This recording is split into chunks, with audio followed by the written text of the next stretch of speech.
Hello बच्चों, चलिए प्रश्न को पढ़ते हैं। निम्नलिखित में शरीर के आधार पर अंतर करो। एक बीजपत्री मूल तथा द्विबीजपत्री मूल। तो इस प्रश्न में हमें एक बीजपत्री मूल तथा द्विबीजपत्री मूल के बीच में जो है अंतर बताना है। तो चलिए इस प्रश्न का हल देखते हैं। तो सबसे पहले बात करते हैं इस प्रश्न में मुख्य अवधारणा की। मुख्य अवधारणा जो है इस प्रश्न में हो जाएगा यहाँ पे एक बीजपत्री मूल, साथ ही साथ यहाँ पे द्विबीजपत्री मूल। अगर बात करें इन दोनों के बीच में क्या अंतर है, सबसे पहले यहाँ पे एक बीजपत्री मूल में देखते हैं। यहाँ पे जो अगर हम बात करें जो प्रांतस्था होता है, जो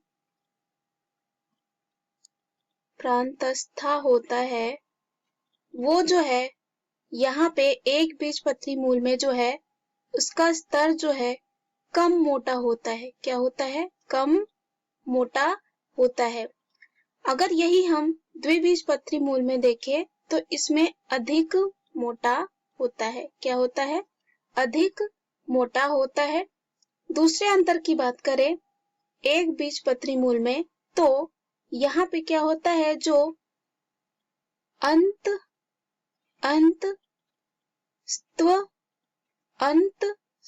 त्वचा जो होती है, या बोल सकते हैं अंतस त्वचा जो होती है, उसमें कोशिकाएं स्थूलित भित्तियों वाली होती हैं। क्या होती है?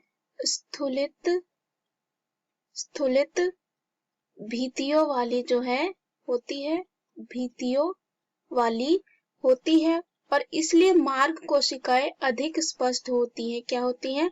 जो मार्ग कोशिकाएं होती हैं वह अधिक स्पष्ट होती है। कौन? यहाँ पे जो मार्ग कोशिकाएं होती हैं, मार्ग कोशिकाएं जो होती हैं वो अधिक स्पष्ट होती है। उसके बाद यहाँ पे अगर हम बात करें द्विबीजपत्री में, तो प्रायः भित्तियां जो होती हैं वो पतली होती हैं। क्या होती हैं? पतली होती हैं। और केवल अर्य भित्तियों पर जो है कैस्पेरियन पट्टियां होती हैं। क्या होती हैं? अर्य भित्तियों में ही जो है क्या पाई जाती है? कैस्पेरियन जो है पट्टियां पाई जाती है, पट्टियां पाई जाती है। उसके बाद यहाँ पे जो मार्ग कोशिकाएं होती हैं वो ज्यादा स्पष्ट नहीं होती है, स्पष्ट जो है नहीं होती है। उसके बाद यहाँ पे अगर हम तीसरे अंतर की बात करें, अगर हम बात करें एक बीजपत्री मूल में, तो क्या होता है, जो परिरंभ